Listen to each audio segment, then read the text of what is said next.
السلام علیکم گائز، میں ہوں عمر صدیق اور آپ دیکھ رہے ہیں گولڈن ڈائمنڈ وائٹی چینل۔ آج سے ہم آغاز کرنے جا رہے ہیں ایک مختصر سے عربی کورس۔ یہ مختصر سا عربی کورس کرنے کے بعد آپ اس قابل ہوں گے کہ آپ قرآن مجید کی 65% آیات کا ترجمہ خود سے کر سکیں۔ تو آئیے بڑھتے ہیں اپنے عربی کورس کی طرف اور جانتے ہیں کہ عربی کلام میں اسم، فعل اور حرف میں کیا فرق ہے اور ان کی کیا پہچان ہے۔ تو گائز، اسم اس کلمہ کو کہتے ہیں جو کسی چیز کا نام ہو اور یہ مکمل طور پر با معنی ہو، جس طرح کہ درخت، پانی، انسان، پرندہ، گاڑی وغیرہ وغیرہ۔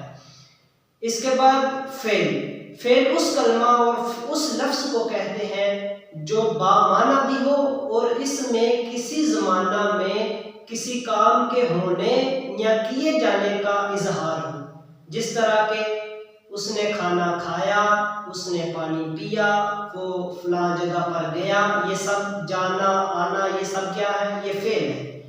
اس کے بعد آتا ہے حرف اس لفظ کو کہتے ہیں جس کا اپنا معنی مکمل نہیں ہوتا، بلکہ یہ جملے میں موجود اسم، فعل وغیرہ کو ملانے کے لیے آتا ہے، جیسے کہ سے، طرف، اس، یہ جملے کو مکمل کرنے کے لیے ہوتے ہیں۔ مثال کے طور پر میں کہتا ہوں کہ آسمان سے بارش نازل ہوئی، تو نازل ہوئی یہ ہوا فعل، بارش یہ نام ہے، یہ اسم ہو گیا، اور سے، آسمان سے، یہ جو سے ہے یہ حرف ہو گیا۔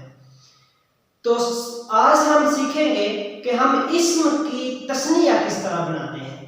عربی زبان میں کسی بھی اسم کی تثنیہ یعنی کہ ہم نے کہنا ہے کہ فلاں دو چیزیں ہیں، تو دو چیزوں کے لیے ہم کیا استعمال کرتے ہیں؟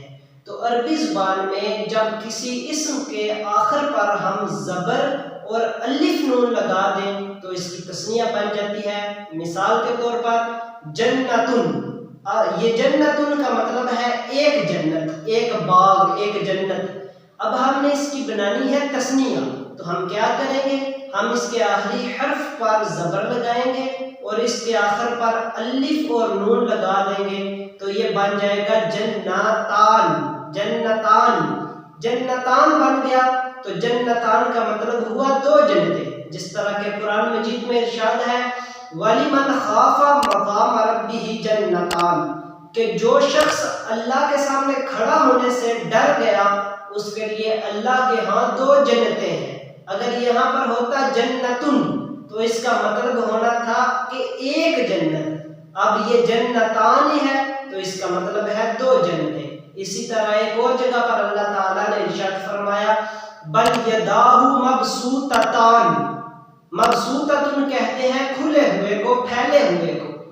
تو اگر یہاں پر ہوتا مبسوطتن تو اس کا مطلب ہونا تھا ایک ہاتھ پھیلا ہوا، اب یہاں پر ہے مبسوطتان تو اس کا مطلب ہوا دو پھیلے ہوئے ہاتھ۔ تو ابھی ہم مزید پریکٹس کرنے کے لیے بڑھتے ہیں اپنی اسکرین پر اور مزید پریکٹس کریں۔ جی گائز، تو آپ کو اسکرین پر کچھ الفاظ نظر آ رہے ہیں جو کہ واحد کی شکل میں لکھے ہوئے ہیں، جیسا کہ کتاب، قلم، کرسی۔ ان سب کا مطلب ایک کتاب، ایک قلم اور ایک کرسی ہے۔ ابھی ہم نے ان کی بنانی ہے تثنیہ، یعنی ہم کہنا چاہتے ہیں دو کتابیں، دو قلمیں، دو کرسیاں، تو یہ اس طرح بنے گی۔ کتاب ان کے آگے ہم نے الف نون لگا دیا تو یہ بن گیا کتابان، یعنی کہ دو کتابیں۔ قلمان دو قلمیں، کرسیان دو کرسیاں، بابانی دو دروازے، کراستانی دو کاپیاں، بقرتانی دو گائیں، شجرتانی دو درخت، سورتانی دو تصویریں، دواتانی دو سیاہیاں، رجلانی دو آدمی۔